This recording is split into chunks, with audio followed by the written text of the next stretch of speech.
Make me look like a sword, Isla had told the starling tailor, Leto, one that's more blood than blade. A mixture of wildling and starling. That was what she wore as she swept into the dining room. The Sunling nobles had arrived early with their ruler.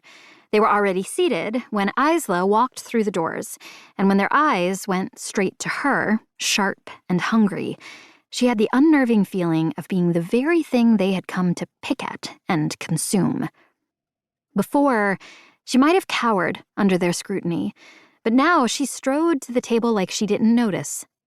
What could anyone on this island do or say to her that they hadn't already done? Moonling nobles had tried to assassinate her.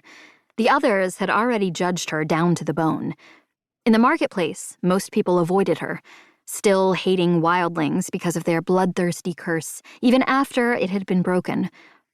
Her new red, metal-woven dress whispered against the smooth floor, feeling almost like chainmail, fighting against the silence shrinking the room.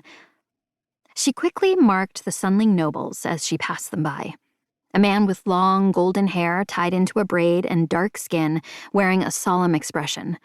A tall woman, made up of about 1,000 freckles, her hair the color of rust.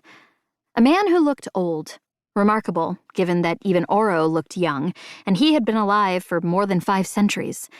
His spine curved toward the table as if emulating the top of a question mark. He smiled at her, light skin crinkling, but it tipped more toward amused than friendly. Oro sat at the head of the table, and he was also watching. The king would have looked exactly like he did at the beginning of the centennial, at that first dinner, if not for his eyes. Back then, his eyes had been hollow as honeycomb. Now, they burned right through her with an intensity that made any previous thoughts unspool around her. He almost imperceptibly traced her with his gaze. Her bare, tan shoulders, the silk and steel corset, the slit in her dress revealing knee-high boots she'd had made because they were more practical than her heels or slippers. Her long brown hair with tiny red flowers woven through the ends. She watched him back for just a second. His broad shoulders, golden hair, the sharp panes of his smooth face,